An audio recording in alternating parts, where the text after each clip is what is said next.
Thank you, everyone. Good morning.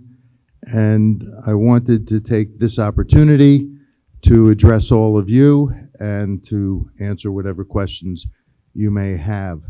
Let me start by saying days like today are difficult, they're sad, and I sympathize with and understand and feel sorry about what the fans of the Coyotes are going through, and there probably is every conceivable emotion, and I respect that, and I feel badly about that. But I think if you look back from a league perspective over the last almost 3 decades, the NHL's support for hockey in the desert has been unwavering, to say the least.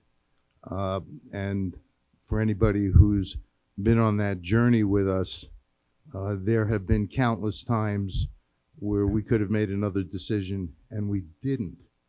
And so I hope everybody understands that this is a place that we believe hockey works. But we find ourselves here today under difficult circumstances, because when the Coyotes moved into Mullet and played now 2 seasons there, the belief was that this was going to be temporary, 3 years. And I had in my mind, with everything that had to go on, even if there was a 4th year, if a building was coming out of the ground, people would understand and be excited, and we'd get through it. But as things have now played out, and with the next step, the auction on June 27th, it became clear to me that not only had the timeline stretched, we were still dealing with uncertainty because there's still an auction to be had, and there's a theme park district and some other things that have to be set up. And so we were facing, I think, under a best case scenario, anywhere between 3 and 5 years more in Mullet. And by the way, I do thank Arizona State University for enabling the Coyotes to use that facility. And as a college rink, it's a good facility, but it's not a major league facility. And that's the point of, with the potential of 5 more years, maybe, in Mullet, it's not fair to the players on the Coyotes. It's not fair to the players on the other teams that come in. It's not a major league facility. And the prospect of possibly playing playoff games there or a Stanley Cup final, it just didn't work. So I decided we needed to look for a solution that dealt with that possibility, probability, actuality, and at the same time could keep hockey alive in the desert for the long term. So I was looking for a short-term solution and a long-term solution at the same time. The first that Alex Meruelo heard anything about what we wound up consummating and the board approved yesterday was on March 6th. That is the first time that I raised this with him, and his reaction was, no, I don't want to do that. I and my family believe in hockey in the desert. The Coyotes are important to us, and this isn't something that I think I'm inclined to do. And we then spent the next couple of weeks discussing why I believed it was appropriate for the Coyotes to go inactive. You know, there's been a lot written, expansion, transfer. We've created a scenario here that I don't think anybody's ever done before. This franchise is inactive. We didn't expand. We have 32 active franchises, but it became clear to me, and I proposed this at the outset, that there was no way that Alex was going to agree to this if he wasn't going to have an opportunity to reactivate the franchise. And that's where the concept of build a building in 5 years and we will reactivate the Coyotes. It will be inactive. Alex is free to attend board meetings. The Coyotes don't get a vote because we're not 33 teams, but he's free to attend board meetings. He's going to stay involved. And I know he's committed to keeping hockey at the professional level alive in Arizona. And I know he's committed and passionate about getting a building built. You know, we could all talk about and reminisce, and I use that word in quotes, over the trials and tribulations of how we got here. But here is where we are. And from a league standpoint, from a player standpoint, from a Coyotes standpoint, what we're doing is really, in my mind, and the minds of the governors who approved this yesterday, the right way to proceed so that we can ultimately have hockey in the desert where I believe it can not just survive, but thrive. With that, I'm going to turn it over to Alex. Thank you, Gary.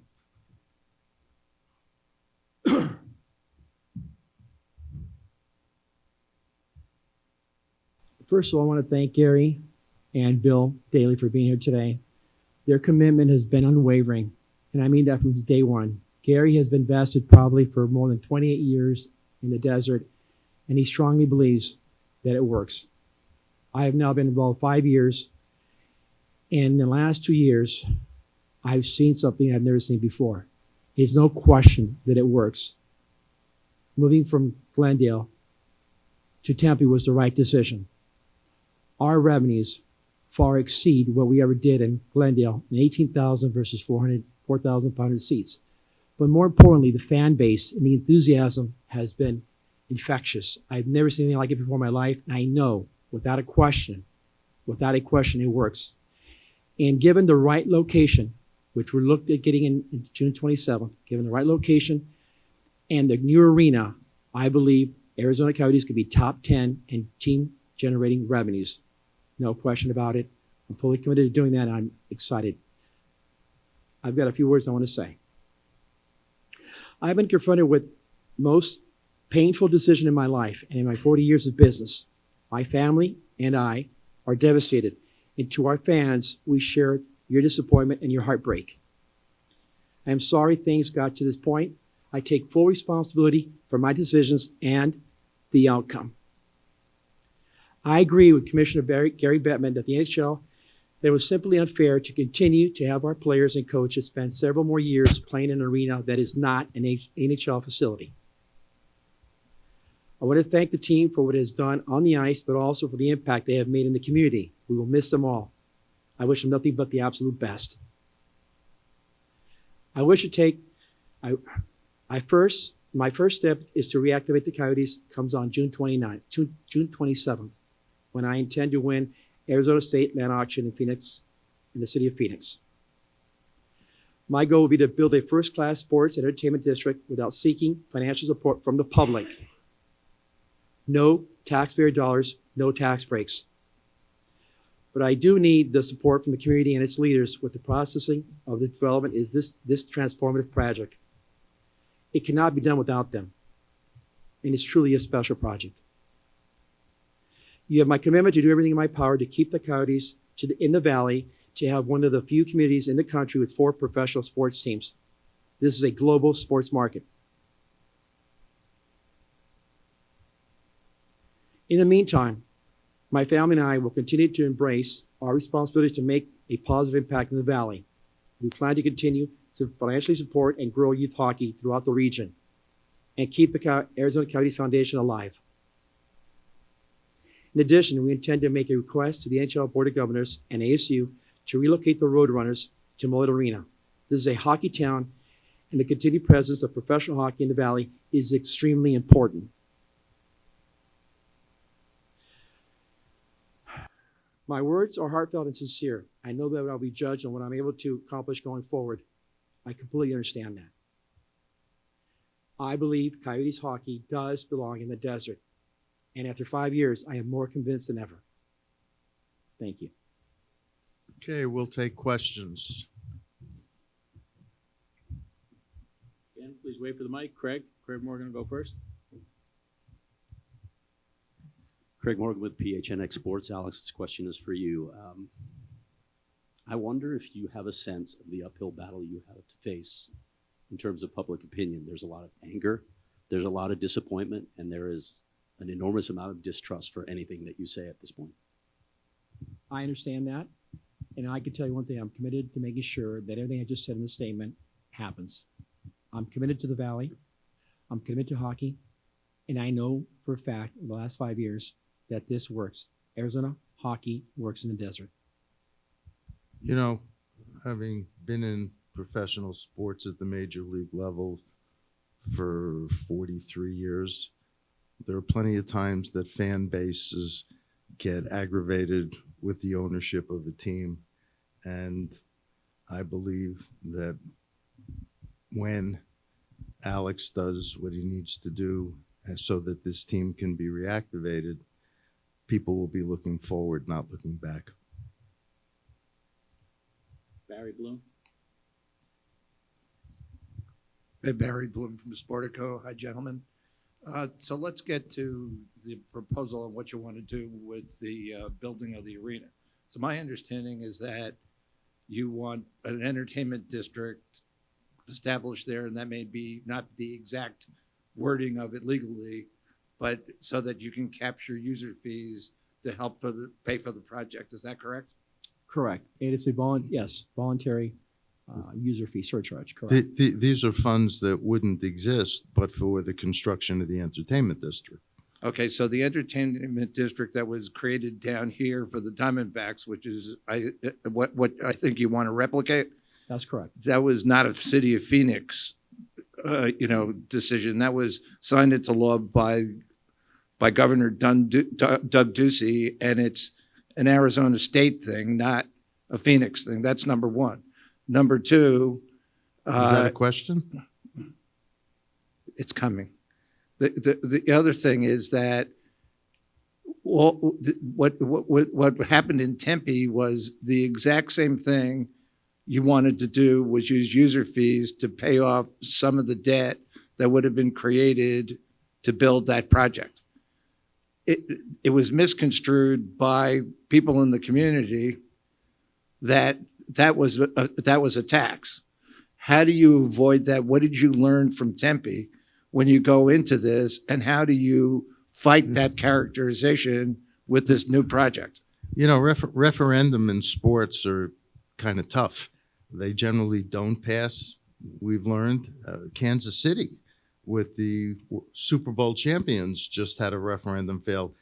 This project as currently outlined doesn't require a referendum. It requires that, I believe, the city and the state and maybe a couple of other governing bodies need to enact some things, but it doesn't require a referendum. Yeah, but you can have lawsuits.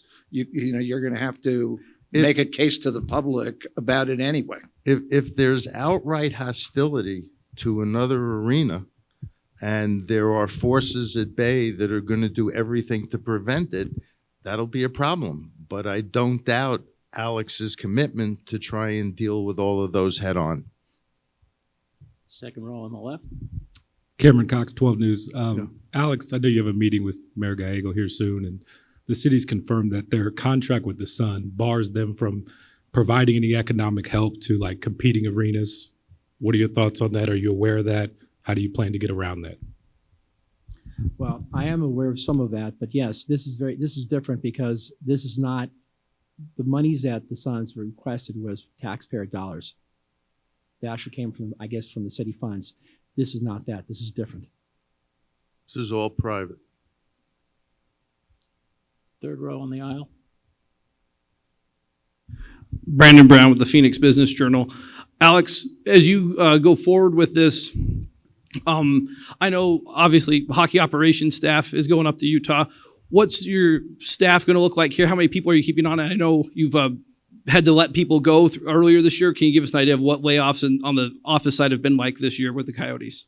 What I can tell you is that we're going to look at not doing anything for the next 60 days to really assess the situation, but our intent is to keep everything intact from the foundation to youth hockey to the actual business operations that we have. That'll be assessed, but our goal right now is to really understand where we're at. And also we're talking about, of course, bringing the Roadrunners to Mullet, but we have not done anything with ASU. We need to make sure that we have an agreement and we move forward. And you have approval by the AHL Board of Governors that have to approve the relocation from Tucson. And you know, the fact that there might not be a firmer plan than what Alex just laid out, remember, his first awareness of this was March 6th. And it took a couple of weeks of discussions, and the amount of lawyering and documentation and discussion and negotiation that had to go on in record time for a transaction that, at least in my time in sports, I've never seen before. We were creating some new ground in terms of how we did this and structured it. It's not surprising that there aren't complete answers yet in terms of how the Coyotes will staff themselves and plan themselves moving forward during the inactive period. Nick, aisle, second row, right? Mr. Morello, obviously the first step is to win the land auction.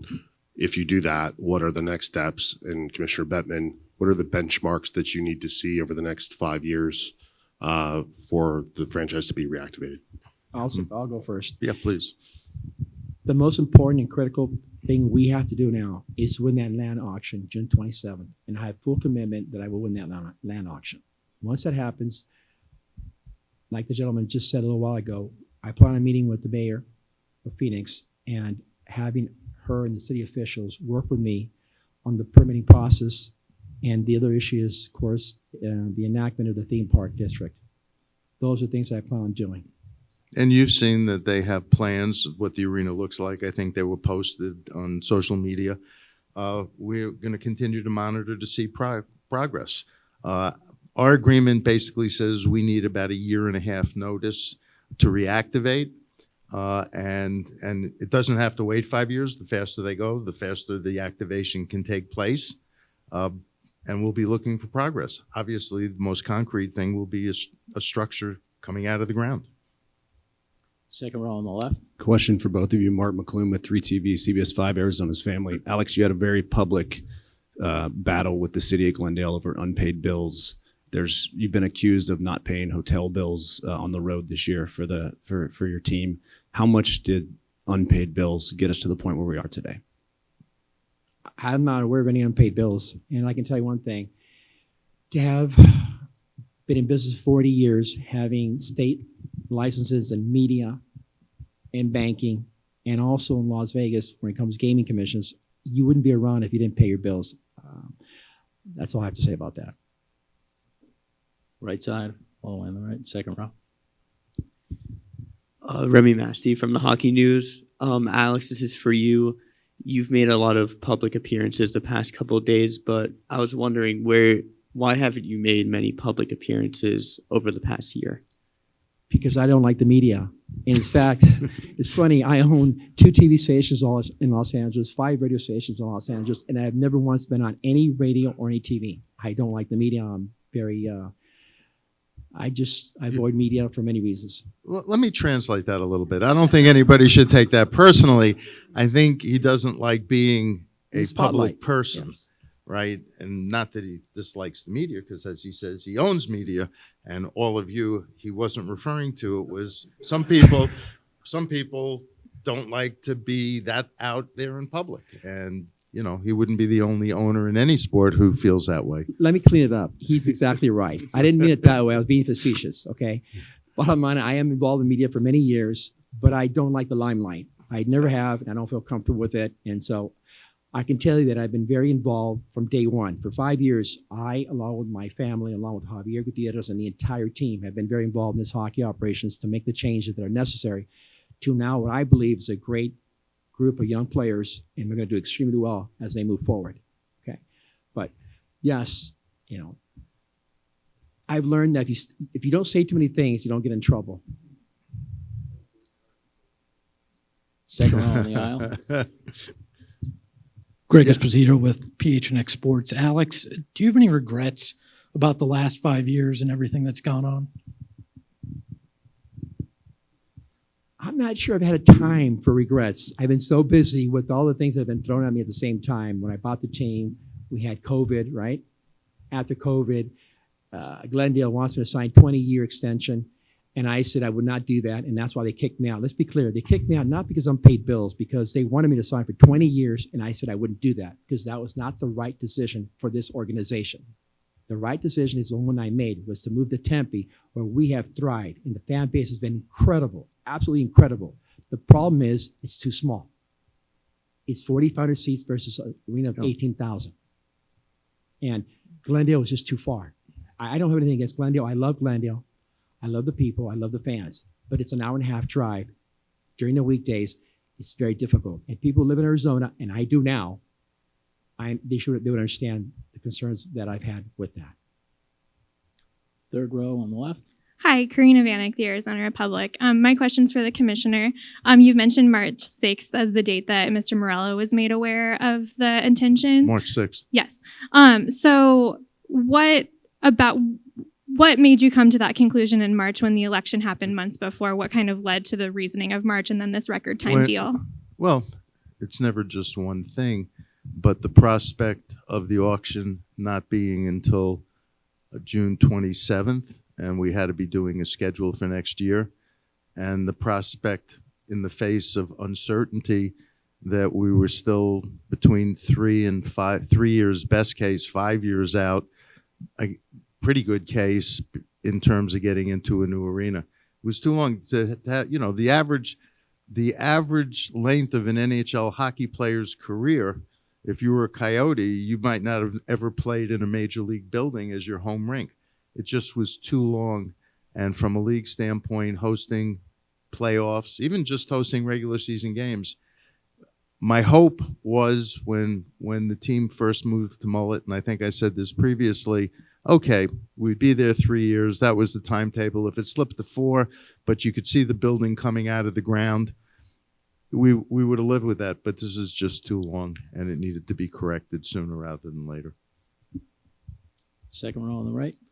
Chase Beardsley, the Hockey Writers. Alex, you said earlier your intent is to move the Roadrunners to Mullet Arena. Do you have any plans of helping out the hockey community down in Tucson if that happens? There has been a lot of, look, this is very early in the process, so I'm not sure what we're going to do. We've talked about maybe playing half the season in Tucson, half the season in Mullet. There's a lot of discussions going on. There's no commitments from anybody right now. So I want to make sure that my words were taken out of context the other day. I did say them, but we don't have any agreements with ASU, or right now we haven't even spoken to the people from Tucson. But we have different ideas. So we just want to make sure that we continue to have hockey thrive in the desert. And it's understandable, as I said before, that there aren't answers to everything, because what we managed to do in the last 5 weeks was, from all standpoints, our lawyers, Ryan Smith and his people, and Alex and his lawyers, we didn't actually get full signatures until 2 a.m. yesterday. So this, in terms of the details as to what happens going forward, other than the structure of the deal, there's some work to be done, which is understandable. Second row on the left. Hi, Colin Harmon, ABC 15. Alex, this is for you. I hear your hesitancy towards the media and the limelight, but between yourself and Javier Gutierrez, I know a lot of lifelong season ticket holders have expressed frustration about not hearing from either of you guys throughout this, and also the concerns over the season ticket deposits that they've made. They're wondering when they will see their money returned. Okay, so first of all, again, I was being facetious, okay? I was being facetious. I do love the media. I'm in the business, so I'm trying to understand that, number one, okay? I just don't like the limelight. In regards to your next question, I think you had 3 questions. What was the second one? Season ticket refunds. The question is addressing season ticket holders, because from what I've heard, you guys haven't addressed them specifically, and then refunds for season ticket deposits that have been made. And you also said I hadn't spoken. And the reason why I haven't spoken was because I wasn't able to speak. I've been, for many years, basically for 4 or 5 years, I've been either gagged, threatened, or I can't speak. Now I'm finally here and I'm speaking. As far as the ticket refunds, I know we're addressing that, but again, this is all happening right away. Just give me a little bit of time, and it will be addressed immediately. No, there wasn't anything he could say, because until it was done, it wasn't done. I mean, there were a lot of leaks, and I'm not a big fan of leaks, but there was uncertainty until it was done. This is a highly complex transaction, and I'll reiterate, one that he didn't ask for. And at the end of the day, we were trying in real time to accomplish what we needed to do. And it wasn't like somebody had been sitting on this for 2 years and had been planned out in advance. Again, this wasn't done until yesterday at 2 a.m.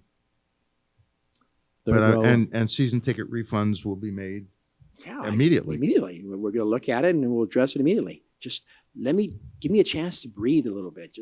It's been very, like Gary said, it's been overwhelming. Third row on the right. Erin Patterson, K-Gun 9 in Tucson. What message do you have for the fans of the Roadrunners in Tucson now that they may lose their AHL team? I didn't say, look, we haven't decided that. So again, I'll answer the question again. Right now, we're not sure what we're going to do. We have different ideas and different plans. We haven't yet come to a conclusion. So far, we're very happy in Tucson, and the Roadrunners have done very well. This year, I think we're in second place or first place, and we're very excited about the team in the future. But we have not yet decided where we're going to go. So I think we're getting a little ahead of ourselves. Third row on the left. Greg Barr with the Business Journal. Just to finally clarify one thing before I ask my question, just about Tucson. So when the team starts the playoffs next week, that will be at the Tucson Arena, correct? Correct. Yeah, okay. Yesterday in Utah, the minute that they announced that this deal was done, they had more than 11,000 people plunk down deposits for season tickets. It was always a tough sell here for season tickets over the years, like 3,000 at the most and only a couple of thousand at Mullet. So how do you translate, this great excitement for hockey in Utah with saying, when you talk about the excitement for hockey in Phoenix, looking at those numbers? Well, I think with the arena challenge, it has had an impact on attendance, obviously. Not to be flip, but in terms of the adjustment we're making while the Coyotes are inactive, I think we made a good decision.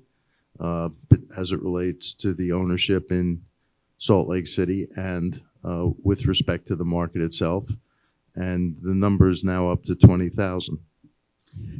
Commenting on Arizona, I'm not sure, this is way before my time. I am not sure that the Coyotes were ever given a fair chance. They went to Phoenix, where we had issues with the obstruction of 4,000 seats, right? And they couldn't play there. They went to a new arena in Glendale, which is way too far. So one had obstruction of views. The next one had an issue where it was too far to go. And then from there, we went to Mullet, where it's been incredible success. It has been very positive. Let's not do the history because it doesn't help, but Alex is also missing the piece where somebody tried to move the team over the league's objective. I mean, there's the journey has been littered with potholes, unfortunately, and we've always stood by the franchise. And again, with the right to reactivate, we're still standing by this market. I believe that a team belongs here. We need a new arena. I agree with him 100%. I've seen it with my own 2 eyes, and I've witnessed it over the last couple of years at Mullet. It has been incredible, absolutely incredible. Third row on the aisle. Patrick Brown, ArizonaCoyotes.com. Question for Mr. Bettman, and kind of to piggyback off of what you just said. You've always been committed to this market. You've been here a long time. Just wondering if you have a message for the fans and the long-time season ticket holders and their support over the years. I opened by addressing the season ticket holders and the other fans, and I'll reiterate. I'm sorry that we're in this situation. The team needs a new building in the right location. Despite the fact that ownership, Mr. Meruelo, is prepared to pay for this without taxpayer assistance, there have been obstacles, and we're hoping they'll be overcome because we want to see this team reactivated. In the front. Leah Merrill, PHNX Sports. You addressed the inability to address this publicly, but internally, why did you not address the staff before yesterday and the players to let them know that you understood their concerns, and why did you cancel multiple meetings to do that? I'll answer it for him for the umpteenth time. Nobody knew anything until yesterday. This was far from done. It was a work in progress over roughly a 4-week period. And to suggest that we should be out there saying what was going to happen when nobody knew until it was done, I think that's a little unfair as it relates to Coyotes management and ownership. All the way in the back on the aisle. Elliot Polikoff, Arizona's family. Alex, this question is for you. I know you talked about not really having time for regrets and all of the potholes that have come up over the last 5 years. Is there one thing, looking back, that you would have done differently if you could have that stands out? And if so, what would that one thing be?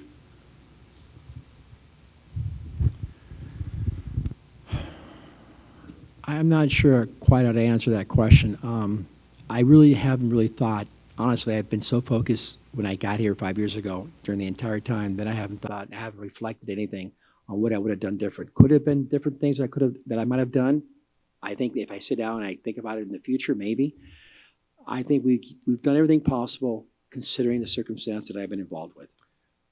I will, even though you didn't ask me the question, and even though it's not a regret, my biggest disappointment is that the referendum failed in Tempe. I've never seen a more public-private win-win than that was, and not the least of which the landfill is still there and going to be there for a long time, and there was an opportunity for it to be funded privately to clean it up. That disappointed me. Of all the things we had to deal with over the last 27 years, I found that the most disappointing.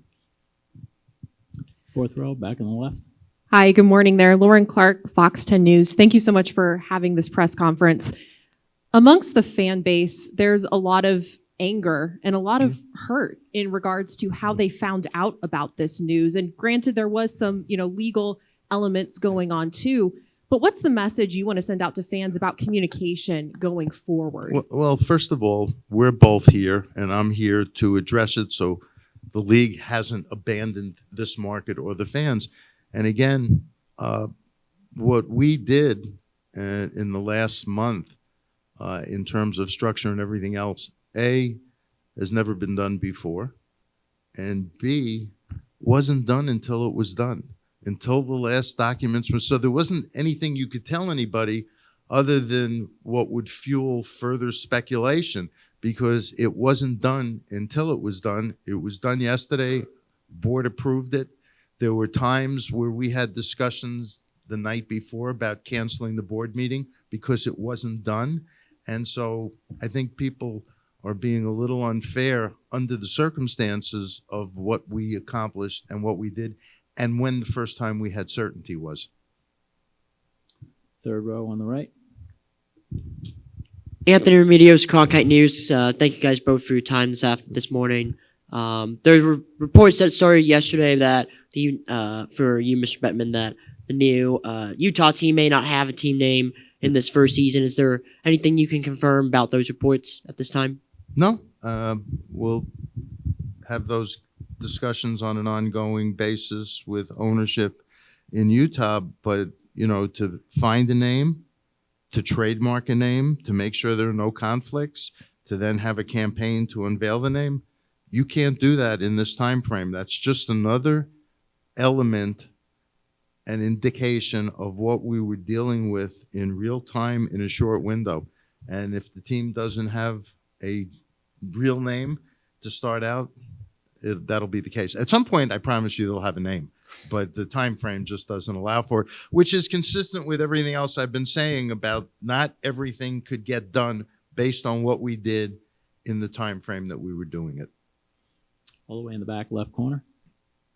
Patrick Hayes with ABC 15. Did the league or the Coyotes talk to any other potential buyers that had interest in keeping the Coyotes in Arizona and had a different plan other than building an arena I from believe scratch? I had a very good sense of what was doable and not doable, what was realistic and not realistic. And unless somebody could put up a new hockey-friendly building overnight, wasn't going to happen here. Fourth row on the right. Zach Mott, Cronkite News. This is for the commissioner. When did Ryan Smith first express his interest in owning an NHL team? 2 years ago. And in fact, I think on January 24th, he sent us a letter, which was then released publicly, requesting that we consider Utah for expansion. We have time for a few follow-ups. Second row on the left. Commissioner, this is for you. What happens next if Mr. Meruelo isn't able to come to completion with some of the terms of this agreement? Mr. Meruelo has 5 years to get a building built, to reactivate the team, and I know he's absolutely committed to doing everything possible to do it. That requires a hypothetical and speculative answer, and I'm not doing that because I believe that he's going to do what he says he's going to do. About what? With all due respect, if you've been listening to the conversation we've been having here about what we've done in a short window, there's an auction on June 27th. That's step one to getting this done. Second row, Nick. Just want to flesh out the details on that short window. I think you said March 6th was the first time you approached Mr. Meruelo with this idea. He said no. It took 2 weeks of discussions. At what point did he agree in principle, and did you really start hashing out details? Because probably 3 weeks at most. There was an agreement at 40,000 feet conceptually, and then we had to get more granular to 30,000 feet. This didn't get wrestled to the ground till this week. Again, it's a very you have to understand, they've done an amazing job. So to do this over a period of time of 3-4 weeks on something never been done before is unprecedented. We were on uncharted waters the entire time, and it was very stressful and many hours. And I thank everybody who worked on this project, because there's been a lot of people, a lot of hours, a lot of non-sleeping to get to this point. It's been very difficult. Second row in the aisle. Alex, Gary mentioned that Tempe was probably the biggest regret and kind of how that went down, but multiple sources internally and externally said you weren't willing to spend enough money on the campaign, and you didn't start soon enough, and that you didn't have the right people in place. How do you respond to that? That's Monday night quarterbacking, right? I spent $7 million on this campaign. $7 million for a residency of 200,000 people, which actually 30,000 people vote. Okay. Can you please ask Kansas City? They didn't have theirs passed either. And they won 2 Super Bowl. I personally went door to door knocking over 1,000 doors over a 30-day period. Not only did I, my family did that. All the executive team did that. We were there face to face with everybody. I did everything I possibly humanly could do to make this win. And it's unfortunate. And do I regret that? I understand where Gary's coming from. I'm unhappy that it happened. I'm not sure it's a regret for me, but I'm unhappy that it didn't pass, because we gave it everything I had, everything we possibly had to do it to make sure that we won. In fact, we were told to the last minute that we were going to win by a landslide. So to make those statements are people who really are not informed and just Monday night quarterbacking. Barry? So we've been talking a lot about the things that went wrong. One of the things I think that went absolutely right was the way you built hockey operations here. And now you're sending a hell of a team to Salt Lake City with a lot of cap space to give them a chance to really win. So I'm wondering, when you get through this whole process, and I'm sure you haven't even thought of it, how do you rebuild the hockey operations that is gone?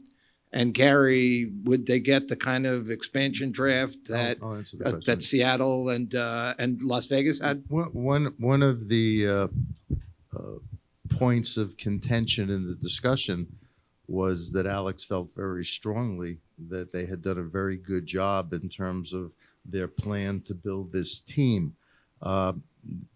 They will get, when they reactivate, a team that will be composed the same way that Vegas and Seattle were.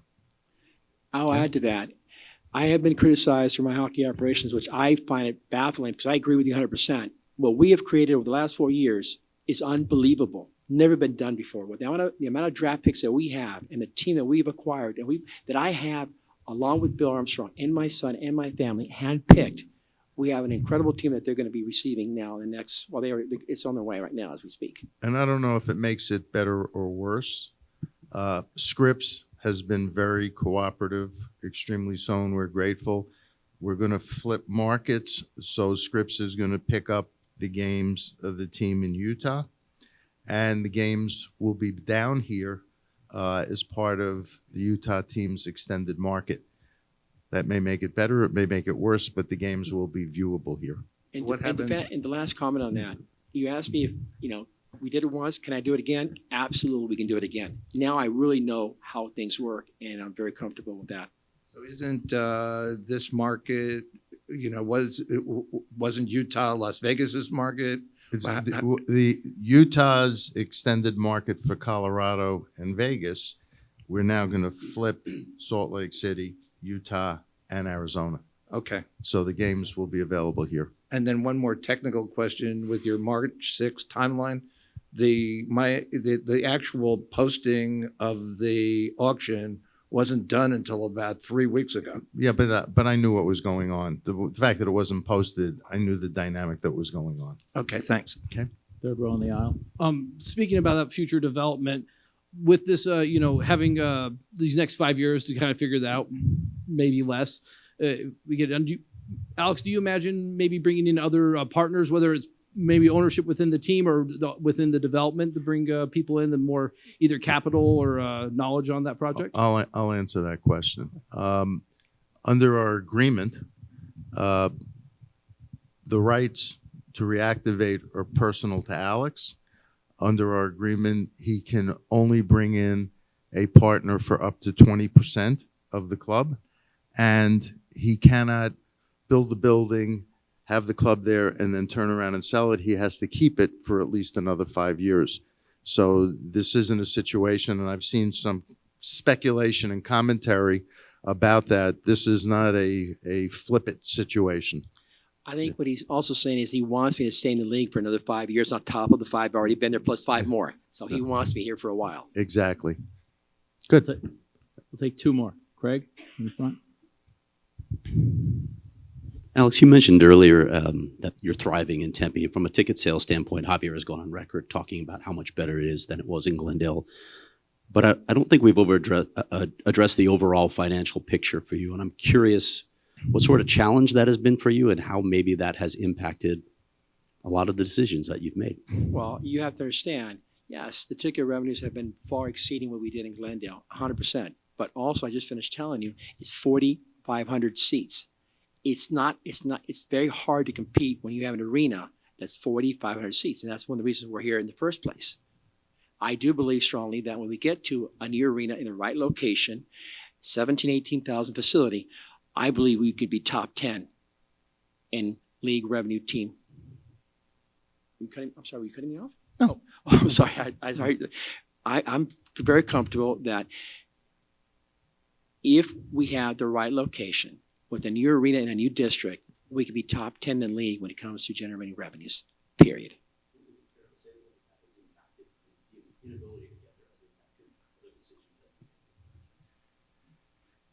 What has impacted me is the situation to be in Mullet, where we were hand-tied in so many ways that I couldn't really give the first class, and I did as much as I could as far as our, sports science, nutrition, analytics. I mean, I gave everything hockey operations asked for and more. But you have to understand, we were constrained by the facility, we were in different buildings. It was not a good situation. Well, and that's the point. From our standpoint, it's not a major league facility, and it's not. We had enough time in a college rink, as nice as a college rink as it is. The question that you're really asking is, was he losing a lot of money? You betcha, he was losing a ton. Thank you for that. I didn't want to say that because I don't think. Look, at the end of the day, fans don't really care. I got it. I said it. You don't have to say it. Yeah. But no, he did what he had to do. I mean, the club is a club in good standing, and even though it's now going to be inactive, but they were meeting their obligations as they came due, despite the fact that the expenses were greatly exceeding the revenue. Okay. One last one on the second row. Commissioner, this one's for you, I guess along those lines. In terms of the timeline and the process, rather than waiting for the June 27th vote or the land auction to see what transpires, I guess, what was the urgency in going to Utah? Because my understanding is they still have public things to do in terms of getting their arena all set for NHL play. Two things going on there, and then I'll answer your question. There are 12,000 unobstructed seats, 4,000 obstructed. They have plans, which I've seen, to take it to 17,000 over the 2 summers after this. So they'll be up to 17,000 plus in short order. But it's an improved situation. Ideally, they probably would have preferred the timing of an expansion team, and they stepped up at our request to do this. At the end of the day, when we looked at what we had to do and the time frame we were working on, I had confidence that Ryan Smith and his partners would have the resources necessary to close this transaction in a matter of weeks. 2, from a geographic standpoint, since we've got a schedule that's substantially done for next season, the geography worked. And 3, we didn't have to deal with any realignment issues, which we didn't have the time to deal with either. So in addition to the fact that Salt Lake City, Utah was a place where we felt that we wanted to be in the long term, we had somebody under the right circumstances who was willing to step up and literally drink through a fire hose over this summer to make it work. And with that, I thank you all for your indulgence, your time, for being here. I'd like to say, as General MacArthur did, we shall return. Thank you.